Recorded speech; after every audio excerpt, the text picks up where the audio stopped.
భక్తుడైన పౌలు కొరింథీ సంఘానికి కొన్ని హెచ్చరికలు చేశాడు, కొన్ని విషయాలను తెలియజేశాడు. పాత నిబంధనలో ఉన్నటువంటి సంఘమును గురించి, పాత నిబంధనలో ఉన్నటువంటి ఆదిమ సంఘం అంటే ఐగుప్తు నుంచి విడిపించబడిన ఇజ్రాయేలీల గురించి ఒక మాటను కొత్త నిబంధన సంఘానికి జ్ఞాపకం చేస్తున్నది, హెచ్చరిస్తున్నది.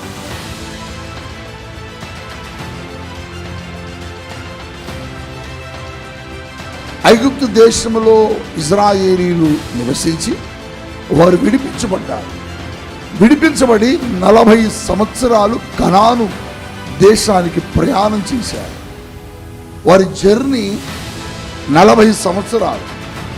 వాస్తవంగా బైబిల్ చరిత్ర చెబుతున్న సత్యం ఏంటంటే, వారు కనాను వెళ్ళడానికి 2 మార్గాలు ఉన్నాయి. 2 మార్గాల్లో వారు ప్రయాణం చేయొచ్చు. ఒక మార్గము గుండా వెళితే 11 దినాలు పట్టుదట, ఒక మార్గము గుండా వెళితే 4 దినాల్లో వెళ్ళిపోతారట. 4 దినాలు లేక 11 దినాల్లో వెళ్ళవలసిన ప్రయాణం అన్ని సంవత్సరాలు ఎందుకు జరిగిందంటే, 40 సంవత్సరాలు వారు నడిచారు. 40 సంవత్సరాలు ఎందుకు వారు వెళ్ళాల్సి వచ్చింది?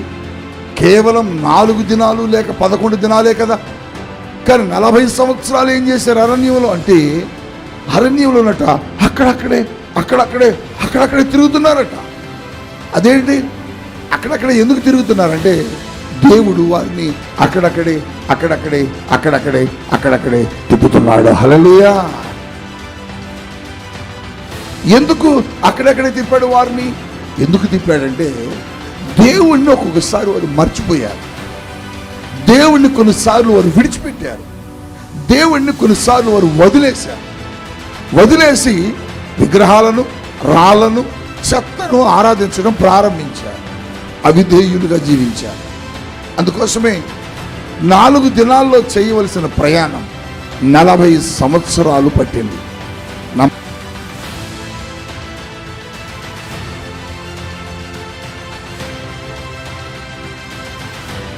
మన జీవితాల్లో కూడా దేవుడు 4 దినాల్లోనే లేక 4 సంవత్సరాల్లోనే ఆశీర్వదించాలని, దీవించాలని కోరుకున్నాడు, ఇష్టపడ్డాడు. కానీ నీ ఆత్మీయ ప్రయాణంలో 4 దినాల్లో పొందుకోవలసిన దీవెన, లేక 40 రోజుల్లో పొందుకోవలసిన దీవెన, లేకపోతే 4 సంవత్సరాల్లో పొందుకోవలసినటువంటి దీవెన నీకెందుకు ఇంకా ఆలస్యమైంది?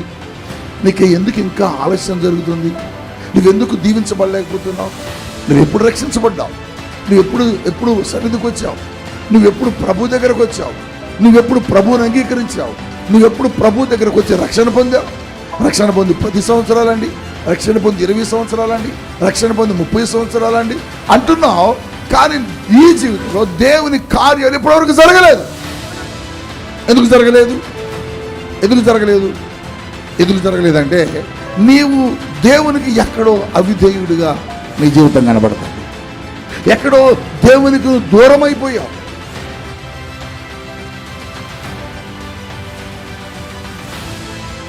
దేవుడు నీ జీవితంలో గొప్ప కార్యాలు చేయాలనుకుంటున్నాడు, నిన్ను గొప్ప చేయాలనుకుంటున్నాడు.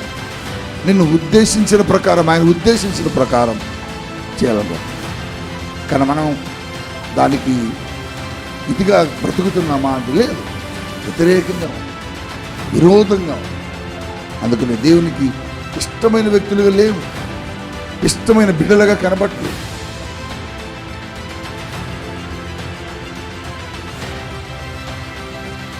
అసలు ఎందుకు వాళ్ళు ఇష్టలుగా లేరు? దేవుణ్ణి ఎందుకు మెప్పించలేకపోయారు? అసలు దేవుణ్ణి ఎందుకు వారు ఇష్టలుగా బ్రతకలేకపోయారు? 1-2 మాటలు మనం దేవుని వాక్యంలో నుంచి పరిశుద్ధాత్మ దేవుడు మనతో చెప్తారు.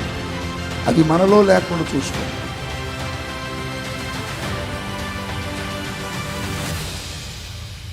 ఈరోజు దేవుడు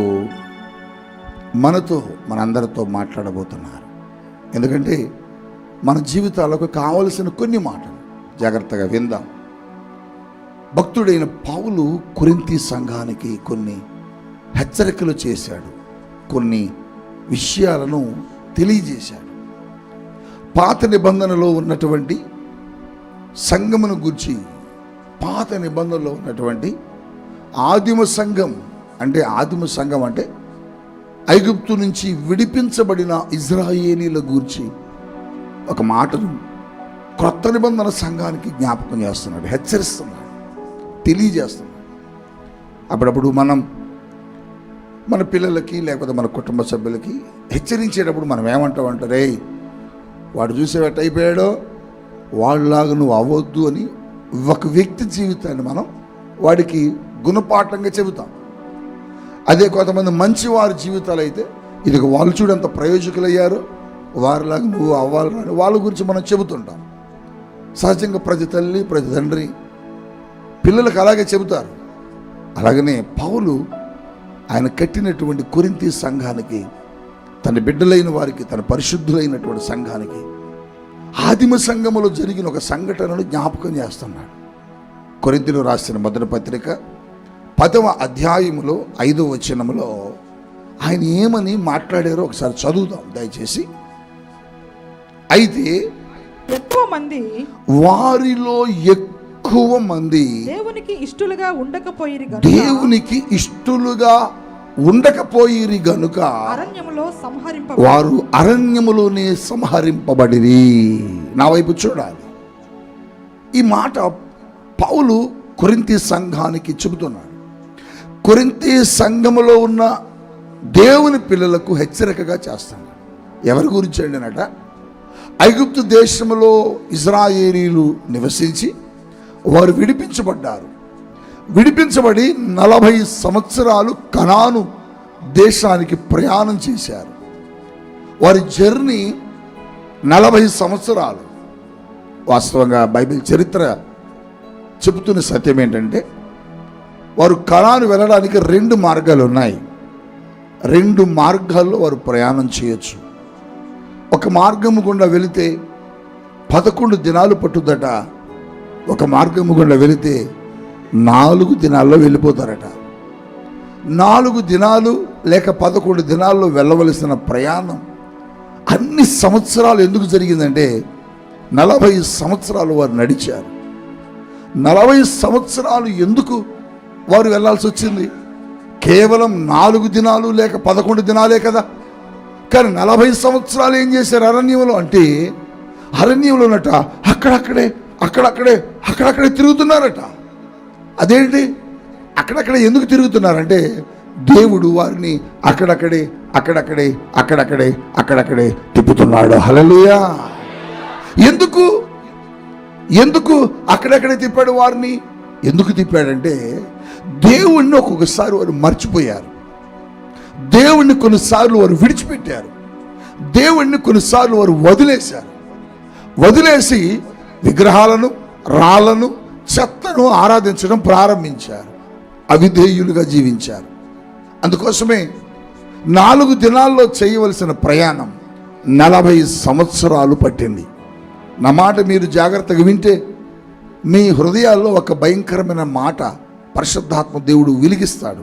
ఏమిటా మాట అంటే, 4 దినాల్లో చేరుకోవలసినటువంటి ఆ కనానుకి, వాగ్దాన దేశానికి 40 సంవత్సరాలు పట్టడానికి గల కారణం ఇశ్రాయేలీలలో కొన్ని లోపాలు ఉన్నాయి, కొన్ని పొరపాట్లు ఉన్నాయి.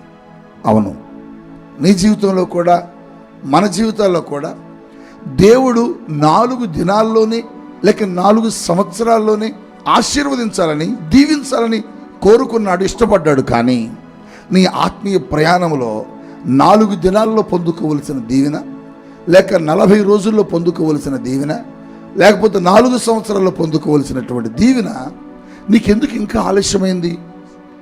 ఎందుకు ఇంకా ఆలస్యం జరుగుతుంది? నువ్వెందుకు దీవించబడలేకపోతున్నావు? నువ్వెప్పుడు రక్షించబడ్డావు? నువ్వెప్పుడు సన్నిధికి వచ్చావు? నువ్వెప్పుడు ప్రభు దగ్గరకు వచ్చావు? నువ్వెప్పుడు ప్రభువుని అంగీకరించావు? నువ్వెప్పుడు ప్రభు దగ్గరకు వచ్చి రక్షణ పొందావు? రక్షణ పొంది 10 సంవత్సరాలండి, రక్షణ పొంది 20 సంవత్సరాలండి, రక్షణ పొంది 30 సంవత్సరాలండి అంటున్నావు. కానీ ఈ జీవితంలో దేవుని కార్యాలు ఇప్పటివరకు జరగలేదు. ఎందుకు జరగలేదంటే నీవు దేవునికి ఎక్కడో అవిధేయుడిగా నీ జీవితం కనబడుతుంది. ఎక్కడో దేవునికి దూరం అయిపోయావు. ఎక్కడో నువ్వు దేవుని సన్నిధికి దూరంగా బ్రతుకుతున్నావు. అందుకని రాగానే దీవించబడవలసిన నువ్వు, రాగానే ఆశీర్వదించబడవలసిన నీవు, రాగానే దీవించబడవలసిన నీ జీవితం దీవెనకరంగా లేదు, ఆశీర్వాదకరంగా లేదు, దీవెనకరమైన బ్రతుకులో నువ్వు లేవు. అందుకొరకే నీ ఆధ్యాత్మిక జీవితంలో నీ ఆశీర్వాదం ఏమైందంటే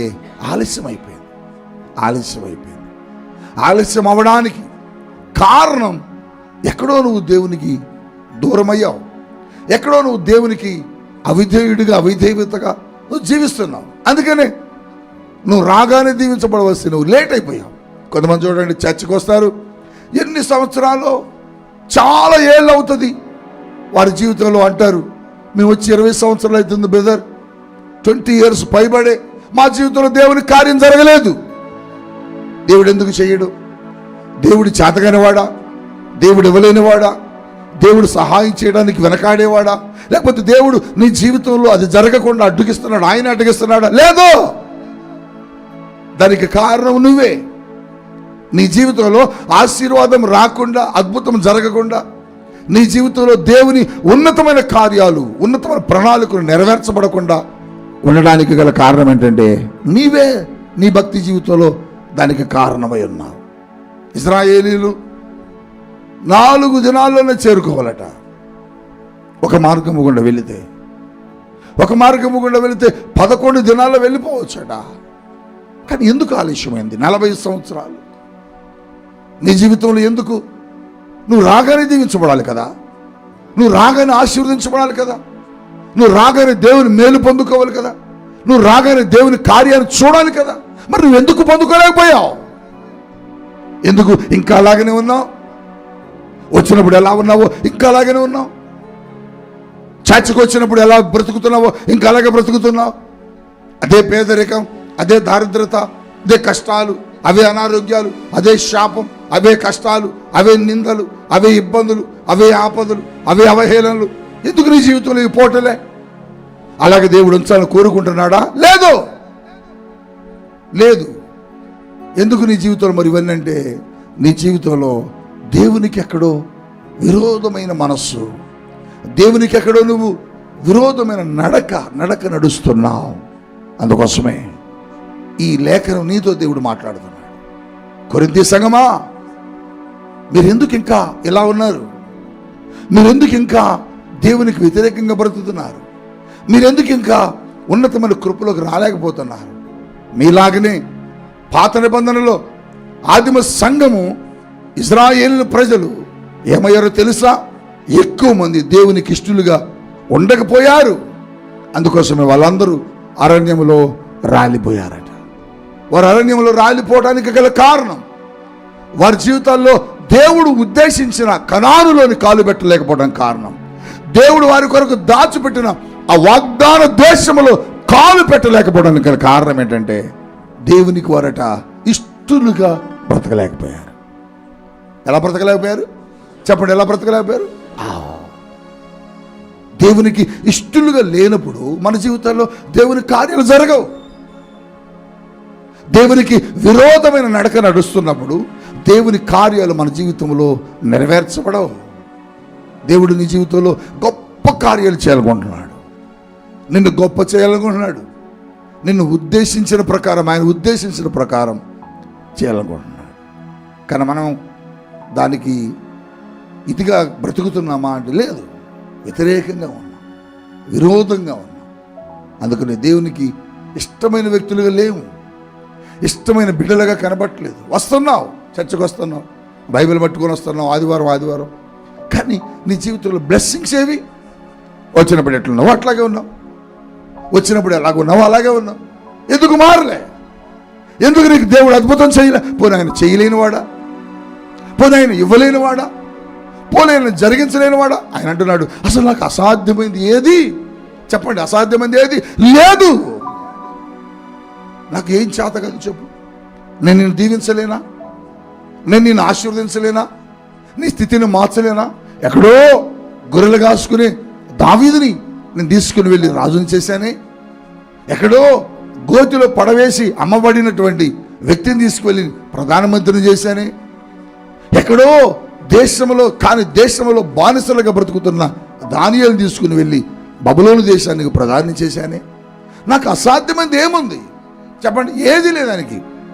ఆయన చేయలేంది, ఆయన జరిగించలేంది ఏది లేదు. మరి ఎందుకు నీ జీవితంలో నెరవేరట్లేదు? మరెందుకు నీ జీవితంలో జరగట్లేదు? మరెందుకు మీ జీవితాల్లో, లైవ్ చూస్తున్న మీ జీవితాల్లో జరగట్లేదు? పరిశుద్ధాత్మ దేవుడు నీతో చెబుతున్నాడు. ఎందుకంటేనట, వారు దేవునికి ఇష్టలుగా ఉండలేకపోయారు, దేవునికి ఇష్టమైన బిడ్డలుగా బ్రతకలేకపోయారు, దేవునికి ఇష్టమైన పాత్రలుగా బ్రతకలేకపోయారు. కష్టం వచ్చినప్పుడు దేవుడు అన్నారు, శ్రమ వచ్చినప్పుడు దేవుడు అన్నారు, ఇబ్బంది వచ్చినప్పుడు దేవుడు అన్నారు, రోగం వచ్చినప్పుడు దేవుడు అన్నారు, ఏదైనా మన మీదకు నిందలు వచ్చినప్పుడు దేవుడా అని అడుగుతున్నాం. దేవుడు వాటిని పరిష్కరించిన తర్వాత మరలా లోకంలోకి వెళ్ళిపోతున్నాం. లోకానుసారమైన జీవితం, పాపపర జీవితం. ఎక్కడికి వెళ్ళినా దేవునికి మన ద్వారా మరి మహిమ రాడలే, ఇష్టమైన పాత్రలుగా మనం లేవు. అందుకని దేవుడు అంటున్నాడు, వారు ఇష్టలుగా లేక బ్రతికారు కనుకని అరణ్యంలోని ఆశీర్వాదపు అడుగు పెట్టకుండా, వాగ్దాన దేశంలో కాలు పెట్టకుండా, ఆశీర్వాదకరమైన దేశంలో ప్రవేశించకుండా అరణ్యంలో ఏమైపోయారు చెప్పండి? అరణ్యంలో మనం అలా ఉండకూడదు. మనకు అనుగ్రహించిన ఆశీర్వాదాలు కాలు పెట్టకుండా మనం మరణించకూడదు. ఎవరైనా మనం చనిపోయినప్పుడు వచ్చి చూసినప్పుడు, పాపం వాడు ఎట్ట పుట్టాడు, ఎట్ట బతికాడు, అట్ట చచ్చిపోయాడు రా అనకూడదు. వాడు ఏమనాలంటే, వాడు జీవించిన జీవిత విధానం చాలా జీరో రా ఒకప్పుడు, కానీ వాడు మరణించే టయానికి ఆశీర్వాదకరమైన మరణం పొందుకున్నాడు అనుకోవాలి. మన వెనుక మన బిడ్డలు, మన తరాల వారు చెప్పుకోవాలి. అంతేగాని ఈ ఇశ్రాయేలీలు చేసిన పొరపాటు అది. దేవుడు వారికి వాగ్దాన దేశం ఇచ్చాడు, దేవుడు వారికి ఆశీర్వాదకరమైన స్థలాన్ని ఇచ్చాడు, పాలు తేనెలు ప్రవహించే దేశం. అందుకని అక్కడ రాయబడ్డది, అందరూ ఎక్కువ మంది ఇష్టలుగా ఉండలేకపోయారట. అంటున్నారా చైర్మన్ గారు? ఎక్కువ మంది ఇష్టలుగా లేరట. అందుకనే వారి జీవితంలో కార్యం జరగాలి. అందుకనే వారి జీవితంలో దేవుని ఉద్దేశాలు నెరవేరలేదు. నువ్వు కూడా అలాగ ఉన్నవేమో, అందుకని నీ స్థితి ఇంకా అలాగ ఉంది. నువ్వు కూడా అలాగ బ్రతుకుతున్నవేమో, అందుకని నీ బ్రతుకలా ఉంది. నీ నడత కూడా అలాగనే ఉందేమో, అందుకని నీ జీవితం ఎక్కడ వేసిన గొగ్గని అక్కడే అన్నట్లుగా ఉంది. వచ్చినప్పుడు సైకిల్ మీద వచ్చావు, ఇంకా సైకిల్ మీదే వస్తున్నావు. వచ్చినప్పుడు మురికి బట్టలతో వచ్చావు, ఇంకా మురికి బట్టలతోనే వస్తున్నావు. వచ్చినప్పుడు దరిద్రుడిగా వచ్చావు, ఇంకా దరిద్రుడిగానే బ్రతుకుతున్నావు. వచ్చినప్పుడు అప్పులడుకుని బ్రతికావు, ఇప్పుడు ఇంకా అప్పులడుకునే బ్రతుకుతున్నావు. ఎక్కడ నీ స్థితి మారింది? ఎక్కడ నీ పరిస్థితి మారింది? ఇప్పుడు ఇతరుల వైపు చూసి చేయి చాచడమేనా? ఇతరుల దగ్గరికి వెళ్ళి అడుక్కోవటమేనా? ఇతరులను చూసి బాధపడటమేనా? కాదు, నువ్వు ఇతరులకి ఆశీర్వాదకరంగా మారాలి.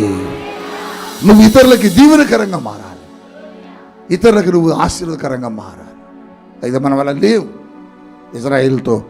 ఇజ్రాయిల్ గూర్చి భక్తుడైన పౌలు కొరింథీ సంఘానికి చెబుతున్నారు, వారి పిచ్చోళ్ళారా, ఎందుకు ఎట్లా ఉంటారు? ఏం బతుకురా మీది?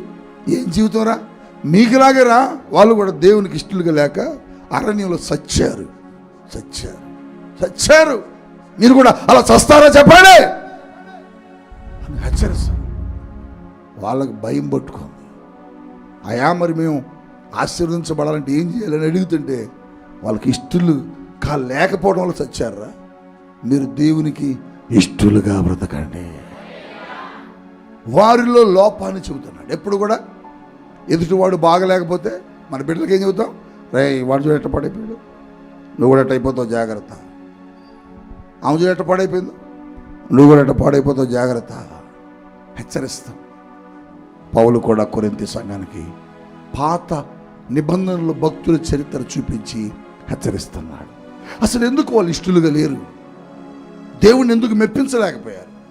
అసలు దేవుణ్ణి ఎందుకు వారు మెప్పించలేక ఇష్టలుగా బ్రతకలేకపోయారు? 1-2 మాటలు మనం దేవుని వాక్యంలో నుంచి పరిశుద్ధాత్మ దేవుడు మనతో చెబుతారు. అది మనలో లేకుండా చూసుకుందాం.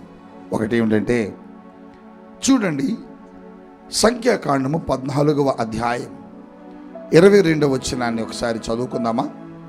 మీ బైబిల్ చూడండి, ఒకసారి చదవండి.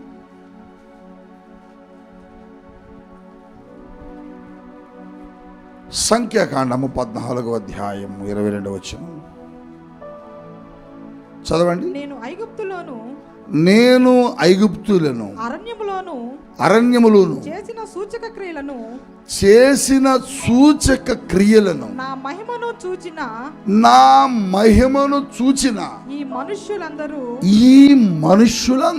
ఈ 10 మారులు నా మాట వినక, వామ్మో 10 సార్లు నా మాట వినక నన్ను పరిశోధించిరి. చూసావా, దేవుని మాటట 10 మార్లు వినలేదట. లెక్క పెడతాడు ఆయన. మీరు గమనించాలి. ఆయన ఏం చేసి ఆయన ఏం చూస్తాడులే, నేను చేసి నేను అబద్ధాలని ఆయన ఏం చూస్తాడులే, నేను చేసిన పొరపాట్లు పాప పనులు ఆయన ఏం చూస్తాడులే అనుకుంటాం మనం. ఆయన 1 2 3 4 లెక్క పెడుతున్నాడు. వాళ్ళ తప్పులు లెక్క పెట్టాడు, అక్కడ వాళ్ళ పొరపాట్లు లెక్క పెట్టాడు. వాళ్ళు 10 మార్లే దేవునికి అవిధేయులుగా బ్రతికారు. 10 మార్లు దేవునికి అవిధేయులుగా బతికిన వాళ్ళని చంపేశాడు అరణ్యంలో. నీ ఎన్నున్నాయి? నీ చాలా ఉన్నాయి. లెక్క పెడితే లెక్కకు మించి నీ దేవుని వ్యతిరేకతలు ఉన్నాయి. మరి నీ జీవితం ఏమవుద్ది? నీ బ్రతుకు ఏమవుద్ది? నీ కుటుంబం ఏమవుద్ది? నీ పరిస్థితి ఏమవుద్ది? పరిశుద్ధాత్మ దేవుడు ఈరోజు నీతో మాట్లాడుతున్నాడు. 10 మార్లు దేవుని మాటను వారు వినలేదట. దేవుని మాటను వినని ప్రతి సందర్భంలో దేవుడు జ్ఞాపకం ఉంచుకున్నాడు. వారి పొరపాట్లు లెక్కిస్తున్నాడు. ప్రభువును దేవుడు నీతో అడుగుతున్నాడు. రేపు నువ్వు దేవుని తీర్పు సింహాసనం ఎదుట నిలబడినప్పుడు దేవుడు నీతో చెప్తాడు, నువ్వు ఇన్నిసార్లు నా మాటను వినలేదు, నేను నీతో ఇన్ని మార్లు మాట్లాడాను, ఇన్ని ప్రసంగాలు చెప్పాను నీకు, ఇంతమంది దైవజనుల ద్వారా నీకు బోధించాను, ఇంతమంది సావుకుల దగ్గర తీసుకొచ్చాను, ఇన్ని రోజులు ఇన్ని వారాలు నీ గురించి నేను వచ్చి మాట్లాడాను. నువ్వేం చేసావు తెలుసా? నా మాట వినలేదు అని దేవుడు నీ మీద ఒక రోజున తీర్పు దినమున నింద వేయబోతున్నాడు. ప్రియ సంగమా, ప్రియ దేవుని పిల్లలారా, ఆయన మాట వినలేదట. ఆయన మాట ఎలా ఆయన ఏం చెబుతూ వింటలేదట. మాట వినక ఇష్టానుసారముగా చెప్పట్లేదు. మీరు గట్టి చెప్పండి అమ్మా. సస్తావురా, వాళ్ళు చూడు నీ ప్రాణం అడుగుతున్నారు అన్నాడా లేదా? వాళ్ళు రెడీగా ఉన్నారు, నీ ప్రాణం అడుగుతున్నారా, నేనే నిన్ను కాపాడుతున్నాను, మార్పు చెందు అన్నాడు. ఈడేమన్నాడు తెలుసా? నా ప్రాణమా, తిను తాగు సంతోషించు, బంధువులింటికి వెళ్ళు, చుట్టాలింటికి వెళ్ళు, అందరిళ్ళకి వెళ్ళి తిరిగి ఆనందంగా గడిపిరా, దేవుడితో పనే ఉంది. 4 వారాల్లో 3 వారాలు తిరిగిరా, 1 వారం వచ్చి బల తీసుకో అంటున్నాడు. వాడిని హెచ్చరించాడు. పరిశుద్ధాత్ముడు మీతో చెబుతున్నాడు, జాగ్రత్తగా ఈ మాట బాగా వినండి, హృదయంలో రాసి పెట్టుకోండి. దేవుడు ఎప్పుడు కూడా హెచ్చరించకుండా ఎవడ ప్రాణం తీయడు. ఎవరిని కూడా దేవుడు హెచ్చరించకుండా దేవుడు ఎప్పుడు కూడా శిక్షించడు. ఆయన ఎక్కడ శిక్షించినా, ఏ ప్రాంతంలోకి వెళ్ళి ఏ పట్టణాలని శిక్షించినా, కాల్చివేసినా ఆ పట్టణాలకు ముందు దేవుడు సమాచారం ఇచ్చాడు, హెచ్చరించాడు. హెచ్చరించకుండా దేవుడు ఎవరి ప్రాణము తీయలేదు. పట్టణాల దగ్గరికి వెళ్ళినప్పుడు మీరు గమనించండి, సొదొమ గొమొర్రా దగ్గరికి వెళ్ళినప్పుడు ఆ పట్టణాన్ని హెచ్చరించాడు. యోనా నినివే పట్టణానికి వెళ్ళి హెచ్చరించాడు. నినివే పట్టణం సరి చేసుకున్నది, వాళ్ళందరూ బ్రతికారు. సొదొమ గొమొర్రా వినలే. మీకు తెలుసా, సొదొమ గొమొర్రా ట్విన్ సిటీస్, 2 పట్టణాలు. సొదొమ 1, గొమొర్రా 1. సొదొమేమో హైదరాబాదు, గొమొర్రా ఏమో సికింద్రాబాదు. హల్లెలూయా చెప్పండి.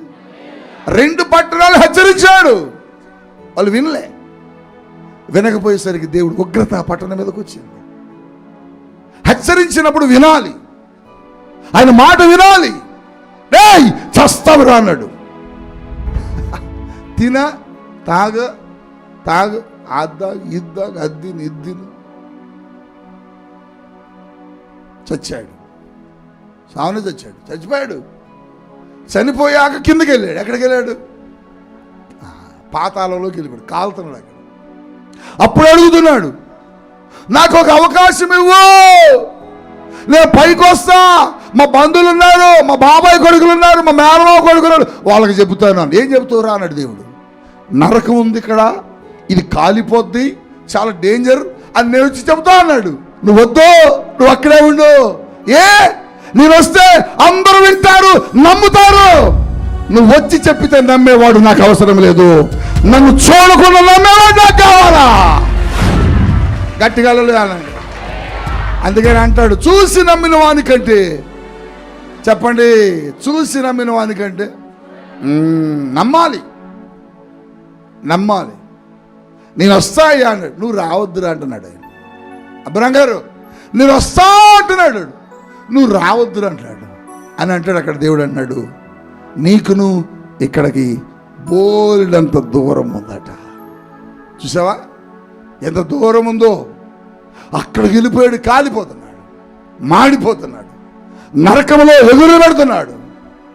పోనీ చనిపోదాం అనుకున్నాడా? ఆ గోడ గుద్దుకుందాం అనుకుంటున్నాడట. చనిపోదామని పోతే కుదరదట. ఎంతకాలం అయ్యా ఈ శిక్ష అంటే? ఇంక జీవితాంతం అదే శిక్ష. ఆ శిక్ష ఎందుకు వచ్చిందంటే, వాడికి దేవుడు చెప్పినప్పుడు వాడు దేవుని మాట వినల. అక్కడ ఒక అద్భుతమైన మాట అంటాడు, నీవు బ్రతికి ఉన్నంత కాలము నీకిష్టమైనట్లుగా నువ్వు బ్రతికావు, నీకిష్టమైనట్లుగా నువ్వు జీవించావు. నేను చెప్పినట్లుగా నువ్వు వినలేదు, నేను మాట్లాడినట్లుగా నువ్వు నడవలేదు, నేను చర్చికి రమ్మంటే నువ్వు రాలేదు, నువ్వు మందిరానికి రమ్మంటే రాలేదు, ప్రార్థన పెట్టి రా అంటే రాలేదు, ఈ వారం వెళ్ళకపోతే ఏం కాదులే అన్నావు, అప్పుడప్పుడు వచ్చావు. అందుకనే సావు, నీ బాధ నువ్వు అనుభవించుకో. ఆ స్థితి నీకు రాకుండా ఉండాలంటే, ఆ పరిస్థితి నీకు రాకుండా ఉండాలంటే ఆయన ఏం చెబుతాడో అది నువ్వు వినాలి. ఆయన ఏం చెప్పినా వినాలి. దేవుని స్తోత్రం చెప్పండి. ఆయన ఏమి బోధించారు దాన్ని నువ్వు వినాలి. వినకపోవడం వల్లే వాళ్ళు ఏమయ్యారు? చనిపోయారు. వినకపోవడం వల్ల సంహరించబడ్డారు. వినకపోవడం వల్ల దేవుని కోపం వాళ్ళ మీదకి వచ్చింది. వినకపోవడం వల్ల దేవుని యొక్క ఉగ్రత వాళ్ళ మీదకి వచ్చింది. ప్రియ దేవుని పిల్లలారా, దేవుని మాట వినండి. దేవుని ఆశీర్వాదంలోకి నువ్వు వెళ్ళాలి. దేవుని దీవెనకరమైనటువంటి పరలోకంలో నువ్వు కాలు పెట్టాలి.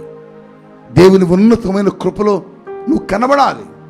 దేవుని పరలోకపు సింహాసనము దగ్గర ఆయన సన్నిధిలో నువ్వు కనబడాలి. దేవుని దీవించాలని, దేవుని ఆశీర్వదించాలని ఆశపడుతున్నాడు కదా, కోరుకుంటున్నాడు కదా.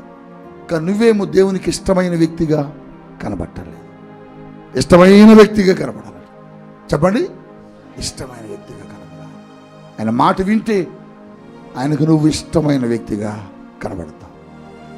ఆయన మాట వినకపోతే మనం కూడా అరణ్యంలోకి వెళ్ళకూడదు. అరణ్యంలోనే రాలిపోయినట్లు, వాగ్దాన దేశంలోకి వెళ్ళకుండా అరణ్యంలోనే రాలిపోయిన ఇశ్రాయేలీల వల్లే మనం ఉండకూడదు. వారు మాట వినలేదు, ఒకటి. రెండు, ఎందుకు వారిని అరణ్యంలోనే లేపేశాడట దేవుడు, చంపేశాడట, సంహరించాడట. ఎందుకంటే చూద్దాం, సంఖ్యాకాండం 25వ అధ్యాయము 1, 2, 3 వచనాలు చదవండి. సంఖ్యాకాండము 25వ అధ్యాయము. ఇశ్రాయేలీయులు షిత్తీములో దిగియుండగా ప్రజలు మోయాబు రాండ్రతో వ్యభిచారం చేయసాగిరి. వామ్మో! ఆ స్త్రీలు తమ దేవతల బలులకు ప్రజలను పిలవగా వీరు భోజనము చేసి వారి దేవతలకు నమస్కరించిరి. అట్లు ఇశ్రాయేలీయులు బయల్పై ఏరుతో కలుసుకొనినందున వారి మీద యెహోవా కోపము రగులుకొని అప్పుడు యెహోవా మోషేతో ఇట్లనెను, నీవు ప్రజల అధిపతులందరినీ తోడుకొని యెహోవా సన్నిధిని సూర్యునికి ఎదురుగా వారిని ఉరితీయము. అబ్బా, ఏందండి ఇది? అమ్మ నాకు చూడండి, ఏంది శిక్ష? ఎందుకు ఉరితీయమంటున్నాడు? ఎందుకు చంపేయమంటున్నాడు? ఎందుకు వారు నాశనం చేయమంటున్నాడు? కాపాడే దేవునికి కోపం వస్తే, నిన్ను రక్షించే దేవుడికే ఉగ్రత వస్తే, కోపం వస్తే ఎంత భయంకరం. ఎందుకంటేనట అక్కడ రాయబడిన మొదటి మాట ఏంటంటే, చదువునానా ఒకసారి. షిత్తీములో దిగి ఉండగా ప్రజలు మోయాబురాండ్రతో వ్యభిచారం చేసి మోయాబీయులతో సహవాసం చేస్తున్నారు. నా వైపు చూడాలి. మోయాబీయులతో ఏం చేస్తున్నారు వీళ్ళు? మోయాబీయులు దేవునికి వ్యతిరేకమైన వారు. చెప్పండి, అంటే దేవునికి వ్యతిరేకమైన వారు ఇక్కడ ఎవరునండి? అన్య ప్రజలు. అన్య ప్రజలతో వీరేం చేస్తున్నారు? సహవాసం చేస్తున్నారు. వారితో కలిసి తిరుగుతున్నారు, వారితో కలిసి ఉంటున్నారు, వారితో కలిసి మాట్లాడుతున్నారు, వారితో కలిసి జీవిస్తున్నారు. దేవుడు అంటున్నాడు, నన్ను విడిచిపెట్టి అన్యులతో సహవాసం చేస్తున్నారు వీళ్ళు. మోషే, నన్ను వదులుకొని వీళ్ళు వెళ్ళి అన్యులతో సహవాసం చేస్తున్నారు. మోషే, వీళ్ళని ఉరి తీసేయి అన్నాడు, చంపేసే అన్నాడు. అన్యులతో సహవాసం చేస్తే దేవుడు ఒప్పుకోడు. అన్యులతో సహవాసం అంటే అర్థం ఏంటి? మన ఇంటి పక్కన ఒక వెంకటేశ్వరరావు ఉంటాడు, మన ఇంటి పక్కన ఒక రామారావు ఉంటాడు. అయితే వాళ్ళతో మాట్లాడొద్దా? వాళ్ళకి వెళ్ళి చూడొద్దా? ఇది కాదు. వాళ్ళు పిలిస్తే వెళ్ళొద్దా? ఇది కాదు దేవుడు చెబుతుంది. వాళ్ళ సాంప్రదాయాలలో, వాళ్ళు చేసే పనుల్లో, దేవునికి విరోధంగా నడిచే వారి నడకలలో మనము వారితో కలిసి ఏకీభవించకూడదు. అప్పుడప్పుడు మన ఇంటికి కార్డు తీసుకొని, పెళ్లి కార్డు తీసుకొని, సిస్టర్ అక్క అనుకుంటూ వస్తారు. నువ్వు అని తలుపు తీస్తావు. తీగాని ఏంటి అన్నారు. నువ్వు వాళ్ళు ఏం చేసి ఆ కార్డు తీసుకొని, ఎక్కడా? పలానా కళ్యాణ మండపం. ఎన్ని గంటలకి? నైట్. ఎప్పుడమ్మా? ఉదయం 10 గంటలకి. ఏ వారం? ఆదివారం. నువ్వేమనాలా చెప్పు, ఏమనాలా? మావయ్య ఆదివారం పెట్టుకున్నారే, మేము చర్చికి వెళ్ళాలిగా, రావు, ఇది కాదు మాకు అని నువ్వనా? నువ్వేమన్నా? ఆదివారం అందరూ వస్తారులే, మేము కూడా వస్తాం. నీకు సిగ్గుందా? చెప్పు. నీకు సిగ్గుంటే నువ్వేమనాలి? నువ్వు క్రీస్తు రక్తంలో కనబడుతు నువ్వేమనాలి? సండే మేము రాం. చెప్పండి, గట్టి చెప్పండి. సండే మేము రాం. చాలా మంది అంటారు సండే హాలిడే అని. Sunday holiday? No holiday. Sunday holy day. చెప్పండి, సండే ఇస్ హోలీడే. పరిశుద్ధమైన రోజు. మనం ఎక్కడ ఉండాలి? చర్చిలో ఉండాలి. ₹1,00,00,000 నీకు ఇస్తారు, రమ్మన్నా వెళ్ళకూడదు మనం. చెప్పండి, ₹1,00,00,000 నీకు ఇస్తానన్నా రమ్మన్నా మనం వెళ్ళకూడదు. మనం చెప్పాలి, సండే నో బ్రదర్, మేము సండే రామ్. మేము ఎక్కడికి వెళ్ళాలి? చర్చ్కి వెళ్ళాలి. ఇంకా నువ్వు ఎప్పుడైనా పిలువ వస్తాం, కానీ మేము సండే మాత్రం రాం.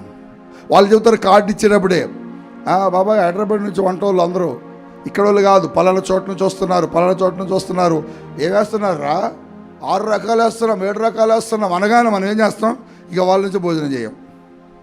ఆ రోజుకి ఈ తిండి తినకపోతే చచ్చిపోతామా? తిండి తినకపోతే చచ్చిపోతామా? తిండి కోసం ఒకడు ఆశపడి, చెప్పండి, ఒకడు ఆశపడి దేవుని ఆశీర్వాదాన్ని పోగొట్టుకున్నాడట. అందుకోసం తిండి కోసం ఎప్పుడు కూడా మీరు రంపట్లాడొద్దు. నాకు అనొద్దు. ఆ బుద్ధులు పోగొట్టుకోవాలి మనం. తిండి కోసం ఎప్పుడు కకృతి పడకూడదు. తిండి కోసం కకృతి పడి ఒక ఆయన ఆశీర్వాదాన్ని, చెప్పండి, అసలు ఆయన చూడండి, యాకోబు ఎంత తెలియగలడు. వాడు బలహీనతను గమనించాడు. వీడు ఎక్కడ లోబడతాడు, దేనికి దొరుకుతాడు? ఆయన వచ్చేటప్పుడు మంచి వాసన వచ్చేటట్టుగా తిప్పుతున్నాడు, తాలింపేసి. చెప్పండి, తిప్పుతున్నాడా లేదా? భోజనం కోసం ఆశీర్వాదాన్ని ఎవడన్నా పోగొట్టుకుంటాడా? పోగొట్టుకోకూడదు. సండే మీకు 6 రకాలు 7 రకాల భోజనాలు ఉన్నాయన్నా నువ్వేం చేయాలి? చెప్పండి. వెళ్ళకూడదండి. భోజనం కోసం దేవుని మందిరాన్ని, దేవుని సన్నిధిని వదిలేస్తావా?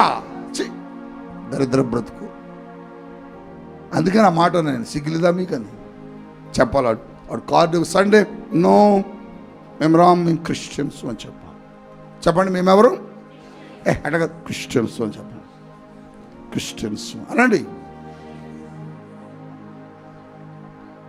ఆనందరా చెప్పు. తలకు రంగేసి ఒకరు మేసలకు రంగేయాలి. హల్లెలూయా. క్రిస్టియన్స్ మనం వెళ్ళకూడదు. మనం వెళితే దేవుడు బాధపడతాడు. అదే అంటున్నాడు, అన్యులతో వారు సహవాసం చేశారు, అందుకని వాళ్ళని ఉరితి అంటున్నాడు. మరి మిమ్మల్ని ఏమనాలి? మిమ్మల్ని ఏమంటాడు? జాగ్రత్త. వాళ్ళ ఉరిదీయమని మిమ్మల్ని గోదావరిలో నెట్టు అంటాడు. అందుకని ఆ అన్యులతో సహవాసం మనం ఏం చేయాలి? మానేయాలి.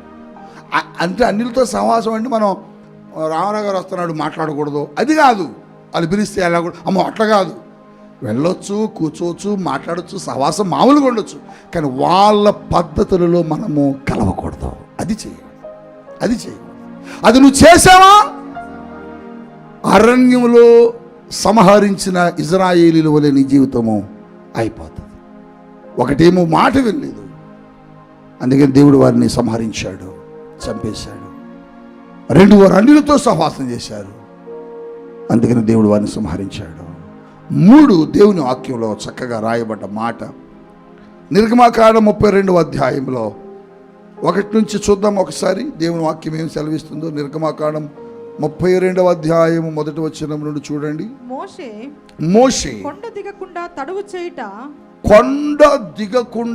తడువు చేయుట ప్రజలు చూచినప్పుడు ఆ ప్రజలు అహరోను దగ్గరకు వచ్చి లెమ్మో మా ముందర నడుచుటకు.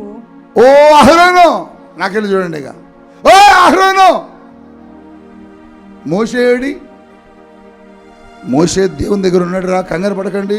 40 days ఫాస్టింగ్లో ఉన్నాడు, ఆయన ప్రేయర్లో ఉన్నాడు, ఆయన తెస్తాడు సమాచారం, ఆగండి అన్నాడు.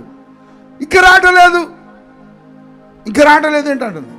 కంగారు పడకండి, ఆయన వస్తాడు, ప్రేయర్లో ఉన్నాడు, దేవుడు ఏం చెప్పాడు అది తీసుకొని వస్తాడు మీ దగ్గరికి అని అహరోను చెబుతుంటే వాళ్ళు ఆగటలే. మోషే రావాలిగా అంటున్నారు. మోషేకేమో అక్కడి నుంచి రాబుద్ది కావట్లే. దేవుని స్తోత్రం చెప్పట్లే. మోషే ఎక్కడి నుంచి రాబుద్ది కావట్లే. ఆయన సన్నిధి నుంచి రాబుద్ది కావట్లే. ఎలవై మోషే వాళ్ళు పిలుస్తున్నారు వెళ్ళి అంటాడు. నాకు ఎలబుద్ది కావట్లేదు, మీ దగ్గర బాగుంది అంటాడు ఆయన. ఊరు నాయన నువ్వు నా దగ్గర ఉంటే వాళ్ళు పాడైపోతే వెళ్ళరా బాబు అంటున్నాడు. మోషే అంటాడు వాళ్ళ దగ్గరే ఉంది ప్రభు, నీ దగ్గర చాలా మహిమ కనపడుతుంది, నాకు ఇంకేమైనా మాట్లాడండి. దేవుడు అన్నాడు ఇక మాట్లాడాల్సినవన్నీ చెప్పేశాను అబ్బాయి, ఇది పలకల మీద రాసి చెప్పు అన్నాడు. గబగబా పలకల మీద రాశాడు. పలకలు పెట్టుకుని కిందకెళ్ళు అన్నాడు. ఆలస్యం చేస్తున్నాడు, రాబుద్ది కావట్లేదు. ఎక్కడి నుంచి రాబుద్ది కావట్లా? చెప్పండి ఎక్కడి నుంచి? ఇప్పుడు నేను ఆమె తండ్రి కుమార పరిశుద్ధ ఆమె అనగానే మీరేం చేస్తారు? ఇంటికి వెళ్ళిపోతూనే ఉంటారు. చెప్పండి మీరు చెప్పటలే. ఎప్పుడు వదిలితే వండుకున్న తినాలి కదా, చల్లారిపోద్దేమో. చెప్పండి. తిండిపోతున్నారా? దేవుని మందిరం నుంచి ఇంటికి పోవాలంటే మనసు రాకూడదు. ఇంకొద్దిసేపు చెప్తే బాగుండు, చెప్పమ్మా. ఇంకొద్దిసేపు దేవుని మందిరంలో ఉండవు. ఇంటికి పోయి ఏం చేస్తావు? ఏం చేస్తావు? లోకం కదా, పాపం కదా, అందులో ఏముంది? మోషే చూడు, దేవుని దగ్గర నుంచి వెళ్ళవయ్యా మోషే. నేను వెళ్ళలేను ప్రభువా. ఇప్పుడు నేను ఆమెనంట, మీరేం చేస్తారు? చెప్పండి, ఏం చేస్తారు? అసలు కన్ను మూసి కన్ను తెరిచినప్పుడు వెళ్ళిపోతుంటారు. అందుకనే మన జీవితాలు వెనకబడ్డాయి, అందుకనే మన బ్రతుకులు వెనకబడ్డాయి. దేవుని మందిరం నుంచి వెళ్ళడానికి ఆలస్యం. అబ్బా ఇంకొద్దిసేపు మనతో చెప్పలేస్తున్నా, ఇంకొద్దిసేపు చెప్పు, ఇంకొద్దిసేపు 12 అయితే ఏం చేస్తావు? నువ్వేం చేస్తావు? కాంట్రాక్ట్ ఒప్పుకోడు, డ్యూటీ ఇవ్వడు, భయం. ప్రభుతో చెప్పాలా, ప్రభువా నాకు ఆడి దగ్గరికి వెళ్ళి పని చేసేకండి, కొద్దిసేపు నీ దగ్గర గడపాలనిపిస్తుందని ప్రభుతో అంటే. ప్రభు వాడు మనసుని ఏం చేస్తాడంటే, రే నా కుమారుడు కొద్దిగా ఆలస్యంగా వస్తాడు, నువ్వు ఏమనుమోగం చేస్తాడు. దేవుడు మార్చడా? మారుస్తాడు. చంపేస్తావాడిని. ఎక్కడున్నాడు? వస్తున్నాడా? రాని. వస్తున్నాడటగా రాని. కత్తి నూరుతున్నాడు. కత్తి నూరుతుంటే ఈయన ఏం చేస్తాడంటే, ప్రభువా మా అన్న నాకు ఎదురు పెడితే నన్ను చంపేస్తాడు. వాడు మనసు మార్చన్నాడు. ఇక్కడ ప్రార్థన చేశాడు, దేవుడు ఆయన మనస్సును మార్చేశాడు. కత్తి నూరి చంపేయాలి, వీడిని ఆశీర్వాదాలు దొంగిలించుకొని వెళ్ళాడు అన్న వ్యక్తి ఎదురు పడగానే తమ్ముడా ఏమైపోయావురా? మనసు ఏమో చేశాడు దేవుడు. మరి మీ కాంట్రాక్ట్ మనసు మార్చడా? ఆయనకు అసాధ్యమైంది ఏదే లేదు. అందుకోసమే నేను చెబుతున్నా, దేవుని సన్నిధిని విడిచిపెట్టద్దు. దేవుని సన్నిధి నుంచి మోసే ఆలస్యం అయ్యేటప్పటికీ అహరోన్ దగ్గరికి వచ్చి, లే అహరోన్ గారు లేకండి లేకండి నన్ను. ఏంటో అంటే మోసే గారు లేరు, వస్తలే కూర్చోండి. లే మనల్ని నడపడానికి మనకు ఒకటి కావాలి. ఏం కావాలన్నాడు. మరి దేవుడు కనపట్టలేదు, నాయకుడు కనపట్టలేదు, మనమే ఒక విగ్రహాన్ని చేసుకుందాం. వామ్మో, పెద్ద ప్లాన్ వేసాడు సాతానుడు. మనమే ఒక విగ్రహం తయారు చేసుకుందాం. ఎట్లా తయారు చేద్దాం? మన ఒంటి మీద బంగారం అంతా తీద్దామన్నారు. ఆ బంగారం అంతా తీసి కరగబెట్టి ఒక దూడ బొమ్మను తయారు చేసుకొని ఆ దూడ బొమ్మను ముందు పెట్టేట ఎగురుతున్నారట. ఏమని? నువ్వే మమ్మల్ని ఐగుప్తు నుంచి విడిపించింది, నువ్వే మమ్మల్ని ఐగుప్తు నుంచి విడిపించింది. డప్పుకులు, తాళాలు మనం చూస్తుండగా ఊరేగింపులు జరుగుతుంటే ఎగురుతుంటారు. ఇట్టిట్టిట్టిట్ ఎగురుకుంటూ డప్పుకులు కొడుతుంటే ఒకడేమో అంటే ఒకడే అట్లాంటి వాళ్ళు భలే డ్యాన్సులు వేస్తారు వాళ్ళు కదా. అట్లా వేస్తున్నారు వాళ్ళు కూడా. ఇంకొకడు నాలుగు సాపి ఇట్లా పొడుచుకో. మన పిల్లలు చిన్నాడు అటు చూడడం అక్కడ చూడడం అక్కడ చూడడం. ఈ గమ్మత్తుకుంటే వాళ్ళ వ్యవహారాలు. మనం ఏం చేద్దాం పాపం. ఇక్కడి నుంచి వచ్చిన సాంప్రదాయమే అది. ఎగురుతున్నారు. ఎగురుతుంటే దేవుడు అన్నాడు, మోషే ఊరిని దుంపదగ నువ్వు లేట్ అయ్యి వెళ్ళడం, వాళ్ళు చూడ ఏం చేస్తున్నారు అన్నాడు. మోషే ఏడుస్తున్నాడు, కన్నీరు కార్చాడు. దేవుడు చూసి అంటున్నాడు, చూసావా వాళ్ళు ఎంత తొందరగా తిరిగిపోయారో, వాళ్ళు ఎంత తొందరగా మారిపోయారో. విడిపించిన నన్ను మర్చిపోయారు. 430 సంవత్సరాలు కష్టపడితే, 430 సంవత్సరాలు వేదన పడితే, 430 సంవత్సరాలు అవమానకరమైన శాపకరమైన జీవితం అనుభవిస్తున్నామయ్యా అని ఏడిస్తే, కఠినాత్ముడైన ఫరో నుంచి నేను విడిపించి సముద్రాలు చీల్చా, గోడలు పగలగొట్టా, నీటిని మధురం చేశా, ఆశ్చర్యకార్యాలు చేశా, రెక్కల మీద నేను మిమ్మల్ని మోసుకొస్తే నన్ను మర్చిపోయి వాళ్ళు ఏం చేస్తున్నారు? దేవుడు ఎంత ఏడుస్తున్నాడు, నిన్ను చూసుకోవడం అంత ఏడుస్తున్నాడు. నువ్వు దేవుడిని మర్చిపోయి లోకానికి సాగిలపడినప్పుడు, నువ్వు దేవుని విడిచిపెట్టి నీ బంధువుల కొరకు నువ్వు సాగిలపడినప్పుడు, నువ్వు దేవుని మర్చిపోయి నువ్వు లోకం వైపు చూసినప్పుడు దేవుడు కూడా ఇలాగే బాధపడుతున్నాడు. దేవుడు కూడా ఇలాగే బాధపడుతున్నాడు. ఏడ్చాడు. ఎన్నిసార్లు నీ అవిధేయతను బట్టి ఏడిపించావు, ఎన్నిసార్లు దేవుని వదిలేసి ఆయన నువ్వు దుఃఖపెట్టావు. 10 మార్లట, 10 మార్లు, 10 మార్లు దేవుణ్ణి వద్దనుకున్నారట. నాకు అవసరం లేదనుకున్నారట. అందుకని దేవుడు కోపం వచ్చింది. రక్షించిన నన్ను మర్చిపోయారే, విడిపించిన నన్ను మర్చిపోయారే, రెక్కల మీద మోసుకొచ్చి నన్ను మర్చిపోయారే, వీళ్ళందరూ ఇంకో ఉండకూడదు. వీళ్ళెవరికి నాకు వాగ్దాన దేశంలో కాలు పెట్టొద్దు. చంపేశాడట. నిన్ను కూడా దేవుడు హెచ్చరిస్తున్నాడు. నీ స్థితిని మార్చాడు, నీ బ్రతుకును మార్చాడు, నీ జీవితాన్ని మార్చాడు, నీకు ఒక ఉన్నతమైన కృపనిచ్చాడు. ఎక్కడ నీ బ్రతుకు, ఎక్కడ నీ జీవితం, ఎక్కడ నీ బ్రతుకు, ఎక్కడ నీ సాక్ష్యం? ఒకప్పుడు 10 రూపాయల కొరకు ఇతరుల వైపు చూశావు. ఒకప్పుడు మంచి భోజనం తినలేక కన్నీరు గార్చి ఏడ్చావు. ఒకప్పుడు మంచి బట్ట కొనుక్కోలేక దుఃఖపడి ఏడ్చావు. అటువంటి నిన్ను దేవుడు ఎంత గొప్ప చేశాడు. నువ్వే 10 మందికి ఇచ్చే స్థితికి తీసుకొచ్చాడు. నువ్వు 10 మందిలోకి వెళితే రా సిస్టర్ కూర్చో అనే గొప్ప స్థితిని నీకు ఇచ్చాడు. ఒకప్పుడు గొప్పవారి ఇంటికి నిలబడటానికి ధైర్యం సరిపోలా నీకు. ఒకప్పుడు గొప్పవారు కొనుక్కున్న బట్టలు చూసి అయ్యో నేను ఎప్పుడైనా కొనుక్కోగలను ఎలా అనుకున్నావు. పెద్ద పెద్ద మాల్స్, పెద్ద పెద్ద షాపింగ్స్ చూసినప్పుడు నేను ఇక్కడ కొనలేనులే అని ఒక చిన్న షాప్కి వెళ్ళి కొనుక్కున్నావు. కానీ వాళ్ళ ఒక ఉన్నతమైన షాపింగ్ చేసే కృపనిచ్చాడు. ఒక ఉన్నతమైన వాహనం కొనుక్కుని కృపనిచ్చాడు. ఒక ఉన్నతమైన బంగారు పాభరణం పెట్టుకుని కృపనిచ్చాడు. ఒక ఉన్నతమైన బట్ట ధరించి భోజనం చేసే కృపనికి ఇచ్చాడు దేవుడు. ఇస్తూ నువ్వేం చేస్తున్నావు? ఆయన మర్చిపోయావు, ఆయన వదిలేసావు. ఆయన వదిలేసావు. అరే ఎంకన్నా, అరే ఎంకన్నా అన్న నిన్ను ఏసన్నా అని ఇలా చేశాడు. హరే అంకన్న పోయింది. ఇప్పుడు హరే అంకన్న దేవుడు కొట్టేశాడు. ఏసన్న గారు ఇట్లా రండి, బ్రదర్ ఇట్లా రండి. వాడు వయసు అంతా ఆడు పిల్లడాడు, బొడ్డోడాడు, ఆ చివర కూర్చున్నాడు మధు. వాడు ఏమని పిలుస్తుంటారు బయట? మధు సార్ ఉన్నారా, విజయ్ సార్ ఉన్నారా, ప్రసన్న సార్ ఉన్నారు. డాడీ గారు నేను విజయ్ సార్ గారికి చెప్పానండి. ఆయన ఎవరన్నా నేను సార్, నేను మధు సార్ చెప్పాను సార్. ఎక్కడ తీసుకొచ్చాడు మిమ్మల్ని? ఎక్కడికి తీసుకెళ్ళాడు మిమ్మల్ని? మర్చిపోకూడదు, విడిచిపెట్టకూడదు. రే మధు, రే ఓరు మధుగా, ఓరు కర్రోడా. ఇప్పుడు అనవను అనగలరా? అరే విజయగా ఇప్పుడు అనగలరా? స్థాయిని, స్థితిని దేవుడు మార్చేశాడు.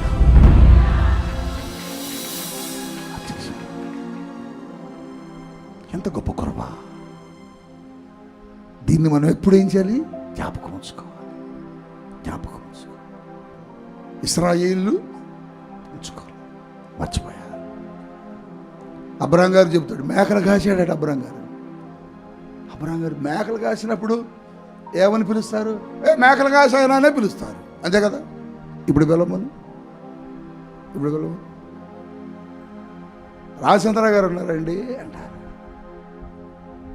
చూసావా పేరు ఎలా మారిపోయింది? స్థితిని దేవుడు మార్చేశాడు. ఒకప్పుడు మనం కూలి పనికి వెళ్ళాం, ఒకప్పుడు మనం చేతి పనికి బయటికి వెళ్ళాం. మన పితరులు, మన తల్లిదండ్రులు, మన కుటుంబీకులు జీతాలు చేశారు. అలాంటి సమయం నుంచి దేవుడు ఈ రోజున నిన్ను ఒక గొప్ప వ్యక్తిని చేసి ఆశీర్వదించి నీ స్థితిని మార్చాడు, నీ బ్రతుకును మార్చాడు. ఇశ్రాయేలీయుల్ని జీతగాళ్ళట. ఇశ్రాయేలీయులు రాయబడ్డది మాట, వెట్టి చాకరీ చేయబడ్డవారట ఇశ్రాయేలీయులు. అలాంటి వారిని దేవుడు ఆశీర్వదించి, అసలు మీకు బైబిల్ సరిగ్గా చదవాలండి. అందుకని ఎంత ఆశీర్వదించాడంటే వాళ్ళ ఒంటి మీద బంగారం ఒలిచి ఇక్కడ పడేస్తే పెద్ద బొమ్మ అయింది. వెట్టి చాకరీ చేసేవాడికి, జీతగాడికి అంత బంగారం ఎక్కడి నుంచి వచ్చింది? దేవుడిచ్చాడు. కానీ వాళ్ళు దేవుడిని ఏం చేశారు? దేవుడిని మర్చిపోయారు. అందుకని దేవుడు కోపం వచ్చి కాల్చేశాడు, అరణ్యంలోనే చంపేశాడు. అందుకని విగ్రహారాధన దేవునికి ఇష్టం కాదు. బొమ్మలు పెట్టుకొని పూజించారు, దేవునికి ఇష్టం లేదు. నువ్వెన్ని తప్పులు చేసినా ఒక్కొక్కసారి దేవుడు క్షమిస్తాడేమో, కానీ విగ్రహారాధన ఒప్పుకోడు. వ్యభిచారం చేసిన వ్యక్తులను క్షమిస్తాడు, కానీ విగ్రహారాధన చేస్తే దేవుడు ఒప్పుకోడు. ఎందుకు ఒప్పుకోడు? నన్ను కాదని ఇంకొక వ్యక్తిని ఆరాధించాడు కాబట్టి అని దేవుడు కోపం. అందుకని మీరు ఎప్పుడు కూడా విగ్రహారాధన చేయొద్దు. విగ్రహారాధన అంటే అర్థం ఏంటంటే బొమ్మలు పెట్టి పూజించడమే కాదు, దేవుణ్ణి కాకుండా దేన్ని ప్రేమించినా అది విగ్రహారాధన అవుద్ది. అందుకని ప్రియ సంగమా, వారు దేవుని విడిచిపెట్టి విగ్రహారాధన చేశారు. దేవుని మాట కూడా వినకుండా వెళ్ళిపోయారు. అలాగనే దేవుని సన్నిధిలో అన్యులతో సహవాసం చేశారు. ఇంక చాలా మాటలు ఉన్నాయి కానీ సమయం లేదు. ఒక్కొక్క మాట చెప్పి నేను కొరకు ప్రార్థన చేస్తాను. ఏమిటా మాట అంటే, చూడండి, అవిశ్వాసపు జీవితాన్ని జీవించారట. సంఖ్యాకాండము 13వ అధ్యాయము 31వ వచనము. సంఖ్యాకాండము 13వ అధ్యాయం 31వ వచనం. అయితే అతనితో కూడా పోయిన ఆ మనుషులు అతనితో కూడా పోయిన ఆ మనుషులు, ఆ జనులు మనకంటే బలవంతులు. చూడండి, నాకే చూడండి. ఇక నాయకుడైన మోషే వాగ్దాన దేశం కనాను దేశం ఎట్టుందో అసలు చూసి రండిరా, దేవుడు మనకు అది ఇస్తానన్నాడు అని కొద్దిమందిని పంపాడు. చూసి రమ్మని. నాకెళ్ళి చూస్తున్నారా? చూసి రండి, చూసి వస్తే దాన్ని మనం పట్టుకుందామన్నాడు. కొద్దిమంది వెళ్ళి వచ్చి, వామ్మో మోషే, ఆ మనుషులు ఇంతలా ఉన్నారు, వాళ్ళను మనం కొట్టలేం, వాళ్ళని మనం జయించలేం, వాళ్ళ దగ్గరకు మనం వెళ్ళి ఆ పట్టణాన్ని స్వాధీనం చేసుకోలేమని చెబుతున్నారు. దేవుని కోపం వచ్చింది. ఎందుకు కోపం వచ్చిందంటే వారు వాళ్ళ బలాన్ని చూశారు, కానీ వారిని విడిపించిన దేవుని బలాన్ని చూడలేకపోయారు. అంటే వారిలో అవిశ్వాసం. ఇది జరగదు, ఇది చెయ్యలేం, ఇది ఉండదు, ఇది పోద్ది, ఇది రాదు, ఇది మన వల్ల కాదు అనేది అవిశ్వాసం. అవిశ్వాసపు వ్యక్తులను దేవుడు ఇష్టపడడు. నువ్వు ఎప్పుడు ఎలా ఉండాలి? విశ్వాసముతో ఉండాలి. చెప్పట్లేదు, అల్లు అనట్లేదు. ఎవరో వస్తారు, మీ ఆయన మారుతాడు అనుకుంటున్నావా? తల్లకిందులైనా మారడు. తల పెట్టి కింద పెట్టి కాళ్ళు పైకి ఎత్తినా మీ ఆయన మారడు. నీకు కూడా ఏమనిపిస్తుంది అంటే, నిజమే, వీడు మారేటట్టు ఏమి లేదు అనిపిస్తుంది. నువ్వు చెప్పాలి, ఆయన మారడు అనేది నిజమేలే, కానీ ఆయన మారుస్తాడు దేవుడు అనేది కూడా నిజమని చెప్పాలి. నా ప్రభువుకి అసాధ్యమైనది ఏది? వాళ్ళు అవిశ్వాసపు మాట చెప్పక నువ్వు కూడా అలా అంటావేంటి? నీకు రాదమ్మా ఉద్యోగం, నీకు రాదు ఉద్యోగం అనగా నువ్వు కూడా ఏమంటావు? ఒక 10 మంది అనగానే నిజంగా నాకు రాదనుకుంటలే అంటావు. ఒకటేట మేకను పట్టుకుని వెళ్తున్నాడట. మేకను కొనుక్కుని సంతలో, ఎక్కడ సంత? సారపాక సంతలో మేకను కొనుక్కొని వెళ్తున్నాడట. వెళ్తుంటే ఒక 4 ఎదురయ్యి, ఏంట్రా కుక్కను కొనుక్కొస్తాను అన్నారట. మేకను కొనుక్కొస్తాడు, కుక్క అంటే ఏంటంటే అది కుక్కరా వెళ్ళినట్టు. ఇంకో పేట గాంధీనగర్ వచ్చిండే. గాంధీనగర్ వెళ్ళగానే కొంతమంది ఎదురయ్యి, ఏం చిన్న కుక్కను కొనుక్కొస్తాను అన్నారట. వాళ్ళు మేకను కుక్కరు అన్నారు. ఊరిగా కుక్క కాదు బాబాయ్, మేకే అన్నాడట. మెయిన్ రోడ్ రాగానే శారమ్మ గారు అబ్బురం గారు బండి మీద వెళ్తా ఏ చిన్న కుక్కను కొనుక్కొస్తాను ఏంట్రా అన్నారట. అనగానే మరి పెద్దవాళ్ళు కదా, ఇది కుక్క మేక, అడిగి సందేహం వచ్చింది. ఈలోకి టర్నింగ్ ఎదురుగానే నేను అమ్మగారు కారు వేసుకెళ్తా. ఏం చిన్న కారు కుక్కను కొనుక్కొస్తాను ఏంట్రా అన్నాం. అమ్మ పాస్టర్ గారు కూడా కుక్క అన్నాడు. కుక్క అయి ఉంటుంది. నన్ను మోసం చేశాడు అనుకుంటా. అది కొన్న మేకను వదిలిపెట్టేసిండట ఒకటి దౌర్భాగ్యుడు. వదిలేసాడు. ఆ మేక హాముకి బయటికి వెళ్ళిపోయింది. అంటే ఏమి లేదు ఈ వ్యక్తికి, కొన్నది వాడు మేకనే. 4 వ్యక్తులు అనేసరికి ఇతరులో ఉన్న విశ్వాసం ఏమైపోయిందంటే, ఎందుకు నువ్వు ఆయన్ని కష్టపెడతావు, ఇబ్బంది పెడతావు? మీ పాప చనిపోయింది, మీ అమ్మాయి చనిపోయింది, రామని వెళ్ళి సమాధి కార్యక్రమం చేద్దాం అంటున్నారు. యాయిరుతో, యాయిరు వైపు యేసుప్రభు చూస్తున్నారు. ఇటు చూస్తుంటే యేసుప్రభు వారి వైపు యాయిరు కాసేపు చూశాడు. కాసేపు వాళ్ళకెళ్ళి చూస్తాడు. వాళ్ళు అంటున్నారు, రా బాబాయ్, మావయ్య రా, అందరు ఫోన్లు చేయాలి, టెలిగ్రామ్ ఇవ్వాలి, అందరు రావాలి, చాలా మంది రావాలి, టైం లేదు, రా. యేసుప్రభు వారు ఏం మాట్లాడ్డాను అప్పుడప్పుడు కాముగా ఉంటాడు. ఏం చేస్తాడో చూద్దామని. నీ జీవితంలో కూడా నేను చూస్తాడు యేసయ్య. ఆయన కాసేపు అటు ఇటు చూస్తుంటే యేసుప్రభు ఒక్క మాట అన్నారు, వారి మాట మీద నువ్వు అసలు గురి పెట్టద్దు, లక్ష్య పెట్టద్దు, నన్ను చూడన్నాడు. నన్ను తీసుకెళ్ళు, నీ బిడ్డ బ్రతుకుద్ది. చచ్చిపోయిందట ప్రభువా. గీక్కుంటాడు, తల గీక్కుంటున్నాడు, చుండ్రు ఉందనుకుంటా బాగా. హల్లెలూయానండి. ఇంక ఏమన్నా కానీ అనుకున్నాడు. యేసుప్రభు వారు అంటున్నాడు, వీళ్ళెన్నని చెప్పలే ప్రభా, నువ్వు మా ఇంటికి రావాల్సిందన్నాడు. అది విశ్వాసం. చెప్పానందో అది ఎదుటి వ్యక్తులు వచ్చి నీకు ఎన్ని చెప్పినా నువ్వు అక్కడికి వెళ్ళొద్దు. ఆ సంఘం మంచిది కాదు, ఆ దైవజనుడు మంచోడు కాదు, లేదా అక్కడ మంచిది కాదు, ఇక్కడ మంచిది, అది మంచిది, ఇది మంచిది కాదు, డామ్ డూమ్ అన్నా నువ్వేం చేస్తా తెలుసా? ఇదిగో అయ్యగారు ఇట్టట, అమ్మగారు ఇట్టట. ఓరు దౌర్భాగ్యుడా, 15 సంవత్సరాలు వాక్యం పెంచి వాక్యం చెప్పి పోషించిన దైవజనులు నువ్వు సందేహిస్తావా? 15 సంవత్సరాలు నీ కోసం కన్నీరు గార్చి వాక్యముతో పెంచి పెద్ద చేసిన దైవ సేవకుల్ని నువ్వు అనుమానిస్తావా? కారణం ఏంటంటే నీ హృదయంలో సరైన వాక్యపు పునాది లేకపోవటమే. వాక్యపు పునాది ఉంటే నువ్వేమంటారు? నువ్వు ఏం మాట్లాడుతున్నావు? You are wrong. నువ్వు చెప్పలేకపోయావు. నీకు సందేహం వచ్చిందంటే నువ్వు అవిశ్వాసముతో ఉన్నావు.